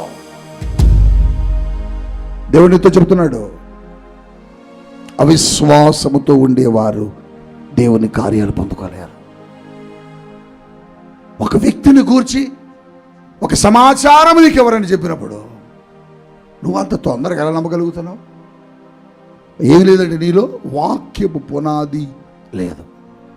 వాక్యం చదవాలి, వాక్యం వినాలి, పరిశీలించాలి, గమనించాలి, చూడాలి. వాళ్ళు ఎన్నిసార్లు తల బాదుకున్నారు, రా చనిపోయింది చనిపోయింది చనిపోయింది. నో, ఆయన వస్తే నా బిడ్డ చనిపోయినా బ్రతుకుద్ది. తీసుకెళ్ళాడు, చెప్పండి, తీసుకెళ్ళాడు. అసలు యేసుప్రభు వెళ్ళగానే బ్యాండ్లు వచ్చినప్పటికే ఏడ్చే వాళ్ళు వచ్చారు. పూర్వకాలంలో ఏడవడం కొంతమందిని పెట్టుకునే వాళ్ళట. ఇదేమిటో నాకు అర్థం కావట్లేదు. ఇంట్లో వాళ్ళు ఏడుపులు సాలక అద్దెకి తెచ్చుకున్న వాళ్ళట ఏడవడానికి. వాళ్ళు ఎట్టేడిచారో మనకు తెలియదు. పాపం ఏడుస్తున్నారట. యేసుప్రభు అన్నాడు, అందరిని బయటికి పంపన్నాడు. ఏడ్చే బ్యాచ్ ఉండకూడదు ఇక్కడే, బయటికి పంప. అంటే ఎవరు వీళ్ళు? అవిశ్వాసం. ప్రభు వచ్చాడు, ఆమెను పట్టుకున్నాడు, తలీతా కుమీ లే అనగానే ఆశ్చర్యం లేచి కూర్చుని తుమ్మిందాడు. దేవుని స్తోత్రం చెప్పండి. అందరూ ఆశ్చర్యపోయారు. కారణం విశ్వాసం. విశ్వాసం విశ్వాసం కావాలి. వీళ్ళు వచ్చి అంటున్నారు, మనం జయించలేం, మనం కొట్టలేం, మనం ఓడించలేం, వాళ్ళు ఇంతలా ఉన్నారు, అట్టున్నారు, ఇట్టున్నారు. ఎట్టుంటే నీకెందుకు? కొట్టేది నువ్వు కాదు కదా, కొట్టేది ఎవరు?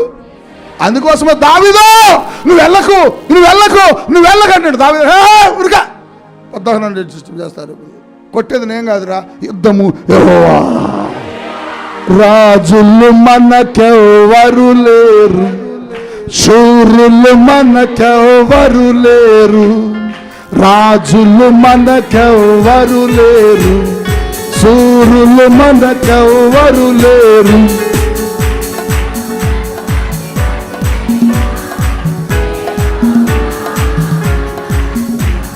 సైన్యములకు అధిపతి అయిన యెహోవా మనంద యుద్ధము యెహోవాదే, యుద్ధము యెహోవాదే, యుద్ధము యెహోవాదే, యుద్ధము యెహోవాదే. హల్లెలూయా. మనం కాదు యుద్ధం చేసేది, దేవుడు చేస్తాడు. మన శత్రువుతో దేవుడు పోరాడని వాళ్ళ. నువ్వు పోరాడితే ఎంతసేపు పోరాడతావు? కొద్దిసేపు పోరాడతావు, అలుపు వస్తుంది, ఆగిపోతావు. దేవుడు పోరాటం మొదలు పెడితే విన్. హల్లెలూయా. గెలుపు ఖాయం. ఇట్లా అనుకుంటూ రావచ్చు. హల్లెలూయానండి, హల్లెలూయా. అందుకని విశ్వాసం కావాలి. వారు చెప్పారు, వచ్చి అవిశ్వాసం మాటలు మాట్లాడారు. కానీ అందులో ఒక ఇద్దరు మాత్రం చెబుతున్నారు. ఇద్దరు చెబుతున్నారు, ఏ నాయకుడా మోషే గారు, వాళ్ళంతా మనకి కొట్టేస్తాం, వాళ్ళని తోలేస్తాం, కొట్టేస్తాం. ఎలా చెప్పగలిగారు? మన ప్రభు మనతో ఉన్నాడు. అవిశ్వాసముతో మాట్లాడిన వాళ్ళందరూ చచ్చిపోయారు. ఎందుకంటే వాళ్ళకి విశ్వాసము లేదు వాగ్దాన దేశం వెళ్తామని. అప్పుడప్పుడు మీకు వాగ్దానాలు తీసుకుంటారు, తీసుకుంటారు కానీ అది నెరవేరుద్దని విశ్వాసం మీలో ఉండదు. అందుకని అది నెరవేరట్ల. నువ్వు చెప్పాలి వాగ్దానం ఇటు పట్టుకొని, ప్రభువా ఈ వాగ్దానం నాకు ఇచ్చావు, దీన్ని అడ్డగించడానికి ఎవరికి శక్తి చాలకూడదు, ఇది నెరవేర్చే బలమైన దేవుడు నువ్వు నాకు సహాయం చేయి, నీ కొరకు నేను చూస్తున్నానని ఇందాక దైవజనులు అదే చెబుతున్నారు. వాగ్దానాన్ని చూస్తున్నాడు వాళ్ళ, వాగ్దానం వైపు చూస్తున్నాడు వాళ్ళు. లేకపోతే మనం బ్రతకలేము, మనం జీవించలేము. వాగ్దానం అక్కడ ఉంది మన కొరకు, దాన్ని చూసుకుంటూ అది నెరవేరుద్ది అనుకుంటూ వెళ్ళిపోవాలా. అబ్రహామా చూడు ఒకసారి నీకు నేనేమిస్తున్నాను అన్నాడు. ఏం కనపడుతుంది అన్నాడు. రాళ్ళు రప్పలు, చాలా పుట్లు పొదలు అన్నీ ఉన్నాయి, చూడు ఒకసారి అన్నాడు. ఆహా అన్నాడు. ఏం కనపడింది అన్నాడు. పునాదులు గల పట్టణం కనపడుతుంది అన్నాడు. అంటే ఒక పట్టణం దేవుడు అక్కడ నిర్మిస్తాడు. నిర్మించే పట్టణం ముందుగా అబ్రహాం చూస్తున్నాడు. నేను చెబుతున్నా 15,000 మందితో సారపాకలో మనం ఆరాధన జరిగిస్తాం. నమ్మిన వాళ్ళు గట్టిగా అన్నారు. నువ్వు చెప్పాలా, అప్పటి వరకు ప్రభువా నా ప్రాణం దీమాకయ్యా అని అడగండి దేవుణ్ణి. అప్పటి వరకు నేను ఇక్కడే ఉండాలి ప్రభువా, అప్పటి వరకు ఈ సంఘంలో ఉండాలి ప్రభువా, అప్పటి వరకు ఈ పరిచయాలు ఉండాలి ప్రభువా, అంత మందిరం మేము కట్టాలి, ఆ ఆరాధనలో నేను కూడా ఉండాలా. నా నమ్మకం ఉంది, నాకు విశ్వాసం ఉంది. దేవుడు నాకు చెప్పాడు నువ్వు చేస్తావు. నేను దానికోసమే ప్రార్థన చేస్తున్నా, దానికోసమే ప్రార్థన చేస్తున్నా. కావాలంటే రాసుకోండి. ఛాలెంజ్, 15,000 మందితో సారపాకలో ఆరాధన మనం చేస్తాం. ఇది గ్రామం కదా, ఇది విలేజ్ కదా, ఇంతమంది వస్తారు నీకెందుకు. దేవుడు చెప్పాడు. దేవుడు చెప్పిన మాటను జరిగించడానికి శక్తిమంతుడు, బలమైన దేవుడు, బలమైన దేవుడు. భూములు ఇచ్చు వారి నీ దగ్గరకు వస్తారు అన్నాడు. ఇస్తారాడు, భూములు ఇచ్చేస్తాడు. ఓ పాస్టర్ గారి భూమి తీసుకోండి, చర్చి కట్టుకోండి, పాస్టర్ గారి భూమి తీసుకోండి, మందిరం కట్టుకోండి, పాస్టర్ గారి భూమి తీసుకోండి, పరిచర్యకు వాడుకోండి అంటారు అనే వాళ్ళు వస్తారు. దేవుడు చెప్పాడు సారపాకన పట్టణం చేస్తానన్నాడు. కుమారుడా పల్లెటూరు పల్లెటూరు పల్లెటూరు పల్లెటూరు బాధపడుతున్నావు, దీన్ని పట్టణం చేస్తానులే అన్నాడు. హల్లెలూయా. ఎప్పటికైనా ఇది పట్టణం ఏంటంటే నేను కారణం, దేవుని స్తుతులు చెప్పాలా. హల్లెలూయా, హల్లెలూయా. విశ్వాసం, విశ్వాసం, విశ్వాసం. వాళ్ళకి విశ్వాసం లేదట, జయించలేమని చెప్పారు, రాలిపోయారు. మీ జీవితంలో కూడా దేవుడిచ్చిన వాగ్దానం విశ్వాసంతో చెప్పు, దేవుడు దాన్ని నెరవేరుస్తాడని, జరిగిస్తాడని. అందుకోసమే వాళ్ళు చేయలేకపోయారు, అరణ్యంలో చనిపోయారు, దేవునికి అవిధేయులుగా మిగిలిపోయారు. నువ్వు అలా ఉండద్దు. ప్రభు నిన్ను హెచ్చరిస్తున్నాడు, ప్రభు నిన్ను మందలిస్తున్నాడు. ప్రభు నీ జీవితంలో గొప్ప గొప్ప కార్యాలు చేయాలంటే విశ్వాసంతో ఉండు. దేవుడు నాకు చెప్పాడు 2022లో దేవుడు నాకు వినూత్నంగా దేవుడు నాతో మాట్లాడాడు. కుమారుడా, తైలాభిషేక ఆరాధనల ద్వారా దేశవ్యాప్తంగా ప్రపంచవ్యాప్తంగా నీ ద్వారా అద్భుతాలు నేను చేస్తాను. ఎప్పుడు ఎక్కడ చేయని కార్యాలు, ఇలాంటి అద్భుతం ఎక్కడ జరగలేదండి, ఈ తైలాభిషేక ఆరాధనలో పలానా దైవజనుడి ద్వారా జరిగిందని చెప్పి ఒక గొప్ప ప్రక్రియను నీ ద్వారా నేను చేయబోతున్నాను దేవుడు చెప్పాడు. నేను దాన్ని నమ్మాను, విశ్వసించాను, బయలుదేరాను. అనేక వేల మంది ప్రజలు హీల్ అయ్యారు, స్వస్థతలు పొందుకున్నారు, విడుదల పొందుకున్నారు, అద్భుతాలు పొందుకుంటున్నారు. రేపు విజయవాడలో, తర్వాత గుంటూరులో, తర్వాత ఇక చూడండి ఎన్ని స్థలాలకు వెళ్ళిపోతుందో పరిచర్య. నమ్మకం, విశ్వాసం. ₹1 లేకుండా వెళ్ళాం మేము. తైలాభిషేక ఆరాధన పెట్టక ₹1 లేదు మా దగ్గర. మా దగ్గర ₹1 లేకపోతే ప్రభు అన్నాడు నువ్వు వెళ్ళు, నేనున్నా అన్నాడు. కళ్ళు మూసుకొని ఇద్దరం బ్లైండ్గా ప్రభు వైపు చూసుకుంటే ఇక మనుషుల వైపు చూడకుండా వెళ్ళిపోయాం. వాళ్ళకి 2.5 సంవత్సరాలు ఎక్కడ ఆగకుండా, చెప్పండి, ఎక్కడ ఆగకుండా దేవుడు దీన్ని కొనసాగిస్తున్నాడు. కారణం విశ్వాసం. దేవుడు మా జీవితంలో చేసినట్టు మీ జీవితంలో చేయాలి. అందుకని ఈ దినం నుంచి ఎప్పుడు కూడా నువ్వు అవిశ్వాసపు మాటలు మాట్లాడకు, అవిధేయతులతో సహవాసం చేయకు, అన్యులతో సహవాసం చేయకు, విగ్రహారాధన చేయొద్దు. అలా చేసిన ఇశ్రాయేలీయులు అనేకులు ఎక్కువ మందట, వారిలో ఎక్కువ మంది అరణ్యంలో చనిపోయారట. ఒక్కసారి దేవుడిని హెచ్చరిస్తున్నాడు, మోకరించి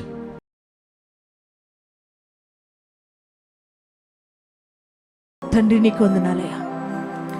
ఈరోజు మీరు చెప్పిన వర్తమానం విని, మీరు చేసిన హెచ్చరికకు లోబడి మేమందరూ ఒక తీర్మానం చేసుకుంటున్నామయ్యా, నీకు ఆయాసకరంగా మేము బ్రతకమయ్యా, నీకు అయిష్టలుగా మేము ఉండమయ్యా.